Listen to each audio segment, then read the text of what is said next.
नमस्ते बच्चों, मैं डॉक्टर DP गोस्वामी आज आपको आधुनिक भारतीय इतिहास में सामाजिक सुधार आंदोलन की साधारण विशेषताएं बताने जा रहा हूं। जैसा कि आपको विदित ही है, समय समय पर प्राचीन काल से लेकर आधुनिक काल तक भारत में सामाजिक और धार्मिक परिस्थितियों के अनुसार सुधार आंदोलन होते रहे हैं और ये सुधार आंदोलन हुए, इनके पीछे हर बार कोई न कोई कारण बना है। सबसे महत्वपूर्ण जो 18वीं शताब्दी के पश्चात भारत में नवीन बौद्धिक लहर चली और जिसके फलस्वरूप एक जागृति का नया युग प्रारंभ हुआ, इसका मूल कारण तर्कवाद और अन्वेषण की भावनाओं के बारे में जानकारी प्राप्त हो जाना माना जाता है। क्योंकि भारत में जब ब्रिटिशर्स का शासन स्थापित हो गया तो यहाँ पर एक नवीन पाश्चात्य शिक्षक वर्ग भी पैदा हुआ जो तर्कवाद, विज्ञानवाद और मानवतावाद से प्रभावित था। और इन पाश्चात्य शिक्षित भारतीयों ने एक नवज्ञान से प्रभावित होकर सामाजिक एवं सुधार का कार्य प्रारंभ किया, जिसे हम पुनर्जागरण या रिनेसेंस की भी संज्ञा के रूप में भी जानते हैं। इस रिनेसेंस, इस पुनर्जागरण के जो पीछे मूल कारण जो इतिहासकारों ने खोजा है वो ये है कि सबसे पहले इसका मूल कारण था कि ब्रिटिश शासन का प्रभाव भारतीय भूमि पर जब औपनिवेशिक शासन स्थापित हो गया तो भारतीय समाज और एवं संस्कृति में व्यापक परिवर्तन हुए और इसका सबसे बड़ा जो प्रभाव पड़ा वो ये कि हमारी भारतीय संस्कृति पर पाश्चात्य संस्कृति का बहुत बड़ा प्रभाव देखने को मिलता है। और जो कुरीतियाँ हमारे समाज में व्याप्त थीं उन पर भी प्रहर प्रारंभ हुए और 19वीं शताब्दी में भारतीय समाज धार्मिक अंधविश्वास और सामाजिक कुरीतियों से जकड़ा हुआ था। समाज में अनेक बुराइयां और अंधविश्वास व्याप्त थे। पुरोहित समाज में अपना महत्वपूर्ण स्थान बनाए हुए थे और जन सामान्य पर विभिन्न कर्मकांडों तथा निरर्थक धार्मिक कृत्यों की सहायता से वर्चस्व स्थापित कर चुके थे। शिक्षा, ज्ञान और धार्मिक क्रियाकलापों पर उनका विशेषाधिकार हो गया था और इस कारण से महिलाओं की जो स्थिति थी वो बहुत दयनीय हो गई थी। जातीय भेदभाव बड़ा पीक पर पहुंच गया था और इन सब का पाश्चात्य संस्कृति में बड़ा विरोध हुआ।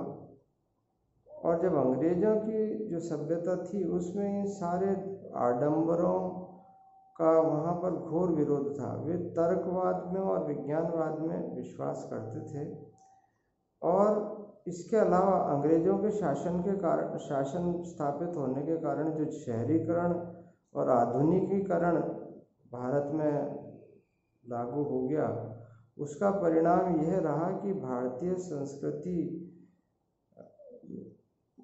के प्रचार की भावना भी लोगों में जागी और इसके पीछे ज्ञान को उन्होंने आधार बनाया। इस सामाजिक जागृति अभियान में प्रबुद्ध भारतीयों में नवीन जागृति पैदा हुई, जिन्होंने धार्मिक और सामाजिक सुधार आंदोलन का में एक तरह की लीडरशिप इन्हीं लोगों द्वारा दी गई। इन्होंने समाज में सुधार यानी रिफॉर्म के मार्ग को प्रशस्त किया और इस कड़ी में जो अंग्रेजी शासन यहाँ स्थापित हो गया था उसके कारण सुधार का एक सामाजिक और विचारधारात्मक आधार भी बन गया था। इसका मूल जो देखने को मिला है वो है मध्य वर्ग का आधार। अंग्रेजों के शासन के स्थापित हो जाने के पश्चात भारत में एक मध्य वर्ग का उदय हुआ जो परंपरागत रूप से शिक्षित एवं पाश्चात्य शिक्षा से प्राप्त थे, लेकिन वे अपनी संस्कृति को चाहने वाले थे। हालांकि वे प्रभावित तो पाश्चात्य संस्कृति से थे, लेकिन वो अपनी संस्कृति को भी जीवित रखना चाहते थे। और 19वीं शताब्दी में बौद्धिक वर्ग में मुख्यतः यूरोप का जो मध्य वर्ग था, जहाँ पर मानवतावाद और विज्ञानवाद का जो प्रसार हुआ, उससे एक नवीन चेतना आई और उसने वहाँ पर जो सामाजिक और सांस्कृतिक परिवर्तन की जो एक तीव्र इच्छा थी वो एक उन्होंने जागृत की। उसके परिणाम स्वरूप पूरे यूरोप देख लीजिए या उनके प्रभाव से भारत में देख लीजिए, एक पुनर्जागरण और धर्म सुधार की प्रक्रिया प्रारंभ हो गई और इसमें इस मध्य वर्ग ने विशेष योगदान दिया था। इस वर्ग में कोई व्यापारी या औद्योगिक घराने के व्यक्ति नहीं आते थे, अपितु वे सरकारी कार्यालयों में कार्यरत व्यक्ति आते थे जो शिक्षित थे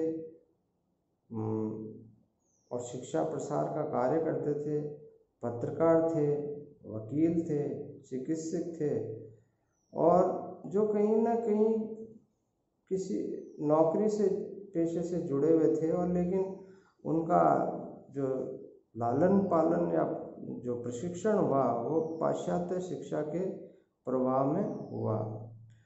और यह आंदोलन एक तरह से बौद्धिक कसौटी के दृष्टिकोण से बड़ा महत्वपूर्ण था, क्योंकि इसमें सुधार आंदोलन को एक वैचारिक धरातल प्रदान किया जिसमें धार्मिक सार्वभौमिकता, मानवतावाद और तर्कवाद को विशेष बल दिया गया।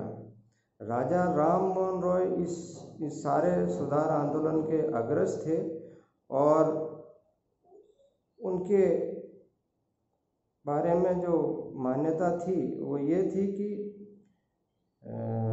अक्षय कुमार दत्त के शब्दों में बोलता हूँ, तर्कवाद या हेतुवाद ही हमारे मुख्य अभिप्रेरक तत्व हैं, यानी कि वे बिना तर्क के किसी भी चीज़ को स्वीकार करने के लिए राजी नहीं होते थे। राजा राम मोहन रॉय के समाज सुधारक आंदोलनों से प्रभावित होकर ब्रिटिश शासन ने भी उनका साथ दिया और कई ऐसे सुधार आंदोलन के प्रभाव में ऐसे कार्य किए गए जो भारतीयों के लिए एक बिल्कुल नवीन थे। और इस तरह से समाज सुधार आंदोलन की दो धाराएं चली। पहली धारा चली सामाजिक सुधार की दिशा में और दूसरी धारा चली स्त्री की दिशा में सुधार के प्रयास। हमने देखा कि सबसे ज़्यादा जो सफर रहा है इन ब्रिटिश पीरियड में या उससे मध्यकालीन भारत में वो स्त्री रही है। तो स्त्री जो प्राचीन भारत में पुरुष के समकक्ष ज्ञान अर्जन करती थी, वो मध्यकाल में आते आते उसकी स्थिति नीचे गिरने लगी और जब अंग्रेज आए तो बिल्कुल निचलेतम स्तर पर उसकी स्थिति थी। तो ये सुधार आंदोलन की जो दो धाराएं चली, सामाजिक सुधार की दिशा में और स्त्री सुधार की दिशा में, वो प्रयास अत्यंत महत्वपूर्ण थे और बाद में सफल हुए। ये सारा का सारा मैंने अपना जो लेक्चर है ये PDF में डाला है, आप उसे भी देखें और उसको विस्तार से समझें। कल मैं महिलाओं की स्थिति के सुधार में उठाए गए कदमों पर अपनी बात आगे बढ़ाऊंगा। धन्यवाद।